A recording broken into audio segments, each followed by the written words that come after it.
All right, welcome. So this is going to be kind of like a full breakdown of my training program in this video. I just want to start it off with Merry Christmas, Hanukkah, whatever you guys celebrate, because this is going to upload the day after Christmas, of course. You guys see that. But I'm going to be breaking down my whole program basically in terms of my powerlifting and my bodybuilding, and I'm going to even go through my logbook and all that type of stuff, just to show you guys what I've been doing and what's been working for me. And at the end of this video, I'm going to include all my top sets from this week. It'll be 2 bench, 2 squat, 2 deadlift. It technically is 3 bench, but I didn't record the large and it was pretty easy, so it wasn't really on program. So I think I'm going to start off with bodybuilding because that has to do with the logbook. I feel like there's more to talk about, and realistically, if I had to choose between the two, it would be bodybuilding. When it comes to powerlifting, I'll get to that second. I enjoy it, it's fun, but it's not my main thing. Like, I enjoy both, I want to compete in both, I'm going to, but it's not the main ideal. Alright, so we're going to start off with bodybuilding. So basically, all of my accessory work, so anything that isn't not just necessarily not compounds, because compounds are whatever really kind of takes up multiple joints and muscles at the same time. Anything but SBD, squat, bench, deadlift will be logged here so that I can track its progressive overload. I'll only track my working sets. I won't do my warm-up sets just because I'm not anywhere close to failure on them. So realistically what I do is I log it, I log the weight I do it for, the reps I hit it for, and then next week I'll up those reps or I'll up that weight. Well, not next week, but like next time I hit that movement, it'll be time for me to either up the reps or up the weight so that I can hit that progressive overload, because that's going to be your main driver of hypertrophy, is being able to get under more weight, do more reps with the same weight, longer tempos, longer pauses, all that type of stuff. But you also always need to be training close to failure. That's why I give myself rep ranges like 8 to 12. So like the first set I'll hit 12 at 150, and by the third working set I'll hit 8. And then next week or next time I do that movement, that first set should be 12 again, and that last set should be more than 8. And that shows you your overload, that you're getting better at it. And that's what you want to see, because that's what's going to give you your progress. It's pretty simple when you really break it down, but doing a logbook has really helped me improve that, because it shows me where I'm at every time I go and what I'm supposed to be doing and all that. Now, of course, you're not always going to continually go up and up and up and up and wait. You know, eventually you're going to plateau. You're going to be like, man, I'm doing this whole stack, but how do I get better? Well, you go back, you drop the weight, you add a pause, you add slower eccentrics to get more time under tension. So that's kind of all you have to do. And it always has to be heavy weight. It like 10 pounds could be heavy on lateral raises, 20 pounds could be heavy on curls, right? So it always has to be heavy, but it doesn't have to be, I'm breaking my form and only hitting 5 reps because I want to curl 60 pounds. Like, if you build up to that, that's not an issue. But what you want to do is you want to hit it with clean form, and you want it to be heavy in terms of you're going to struggle with it in your rep range, because you need to train 1 or 2 reps out of failure. Even towards failure sometimes is good, so that you know your limit. And that's kind of just a tool to intensify your workout, because intensity, having 5 or 6 exercises that are really intense versus having 10 exercises that are kind of just meh, that intensity is going to be much better for your growth than your junk volume. And that's a lot of beginners make that mistake, including myself. If you even go to the start of this, I mean, I'm looking at 8, 9 exercises on top of a compound, because that's not even written in here. And now you look at it, it's like 6, maybe 7, depending the day. Like it's dropped because I've learned how to really push myself to that limit, which is really important skill, and it's hard to master. And I wouldn't even say that I've mastered it.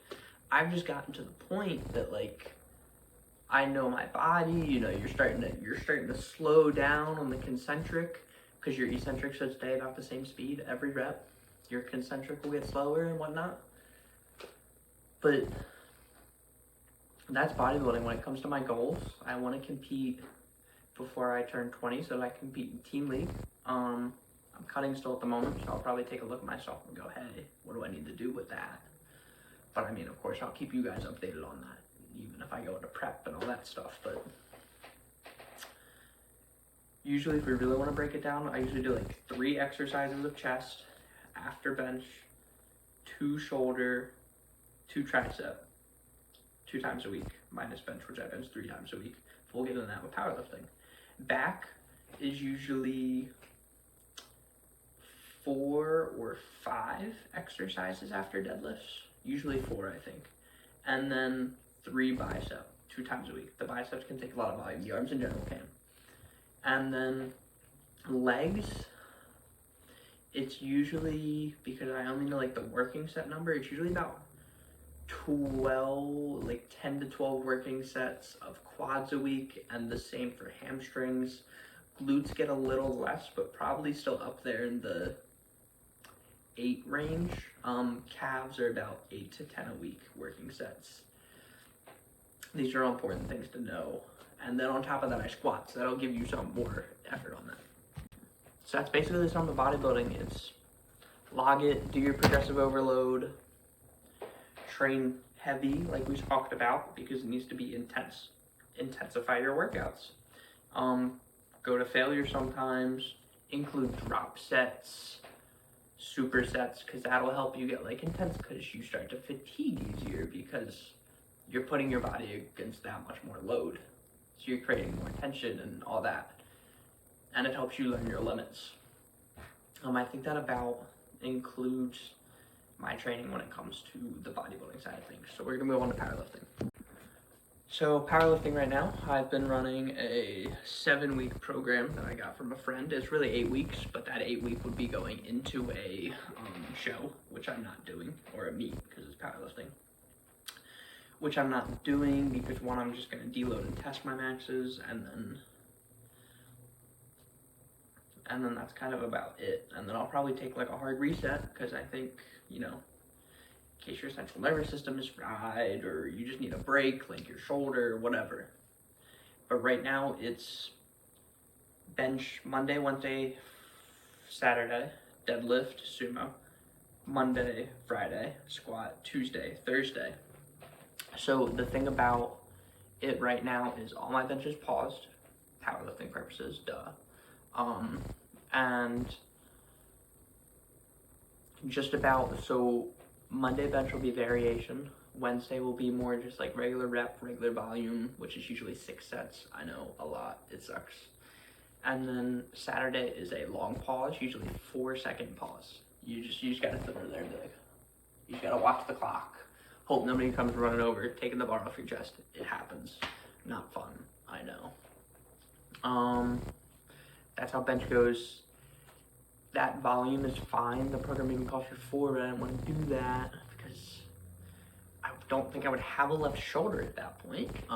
But it took my bench the first time from an assisted 2 plates, like, you know, little fingers, touch and go, to a pause 230. So I can't be mad at it, really. Shoulder, big bench. You know, obvious choice. When it comes to squats, I'm looking at doing like the same bench day. It's kind of like I think it's a 5x5, or like wherever I'm at. Once you get into like the higher RPEs, you know, you're looking at like dropping the reps from 5 to 4 to 3.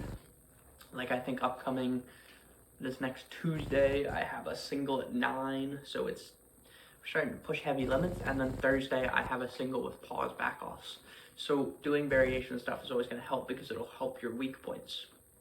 You know, wide grip on your bench is now more shoulder and chest. Close grip is now more triceps. Or pause squats are now going to help you out of the pocket. Tempo squats are going to help you control heavier weight. I mean, you can practice your walkouts. You can practice pin squats, which will help just your power. There's a lot of variation work that can be done, and it's really important because that can help you push through plateaus if you suck in one area. Like, if you can't drive out of the pocket of your squat when you're down here and you need to be back up here, you just come down with a lighter weight, you pause here, and then you try to explode back up, because that'll help your power when you're down here. So that's something that I've been working on recently, because I've been failing 315, and I mean, that's my max. It's my original back injury max, but whatever, I hit it. But I've been failing it, so I've been throwing in tempo and more pause. When it comes to deadlift, however, honestly, the biggest thing I can say with sumo deadlift is it's such a technical movement, and I could even say this with conventional. It's so technical that you should watch so many different ways to set it up and try them all out. I think my actual deadlift setup is a combination of like 6 different setups I've seen and 6 different ways to execute the movement. But it works for me. It feels good. I have no back pain. The weight's moving, like, and I just started this program, and let me tell you, I came in with a 300 pause deadlift as of this last Monday, the Monday leading up to Christmas, since, you know, this will be uploaded that Sunday, to a 355 pause deadlift. And I haven't deadlifted over 325 since I hit it as a max February 2021. My deadlift has never been good, let me tell you.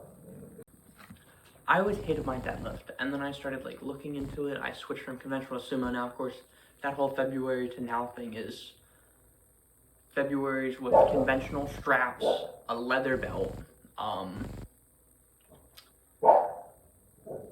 it was not even a full lockout. Now, you go to now, I've switched from conventional to sumo, so that's something because I think it's built better for my leverages, right? You also go from that 325, and then I had 2 different back injuries, so I couldn't deadlift. So that happened. That was about 2 months off of deadlift right there. So you start to trim that time of actual down, but in consideration, this 7-week program has technically made my deadlift from 325 conventional to, I'm hoping for like a 375, maybe even higher, which is a huge jump, which is why if my squat doesn't move, it is what it is. But it's kind of the same thing as squats. You do a variation day and a regular day. Monday is my volume regular day, and then Monday is my pause single, and then pause back offs. That'll help your ground power and even locking out. And then Friday is my volume day. Like today, I just did 335 by 3, and you guys will see that because I'm gonna put that video at the end. So, but basically, it's just hit those 3 lifts over time, progressive overload by going heavier, you know, training closer to failure from RP6 to RP10 to RP9, you know, whatever. That whole skill's really helped my training with my compounds a lot too, because I can better judge my body. But thank you guys. If anyone has any questions about training, dietary stuff, I can't guarantee that I can answer them very well, but go to my Instagram, I'll plug it. You guys can DM me, feel free, whatever, I'll try and help. But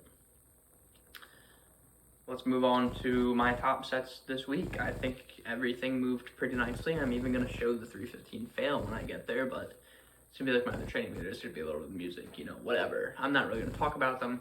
Everything moved pretty nicely. I mean, I'm at week 6, so everything's pretty hard, and my body's been getting hit pretty hard, so I'm hoping that next week when I have some singles, I deload, and then I test my max.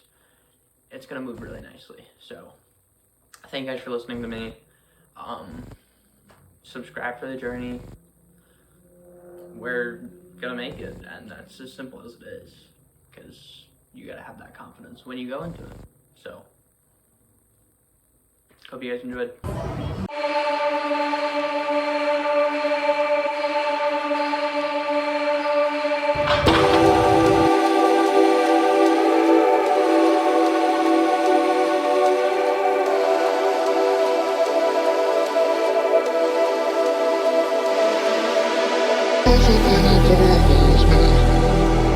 I feel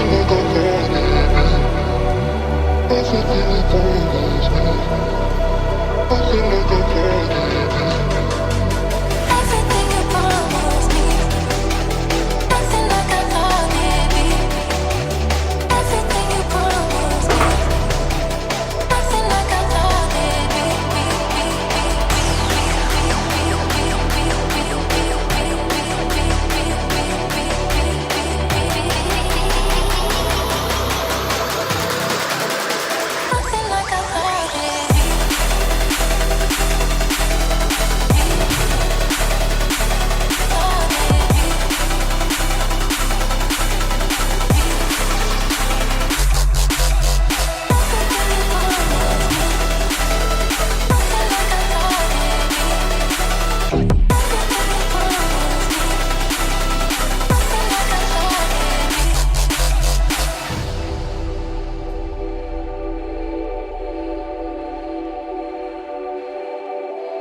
I feel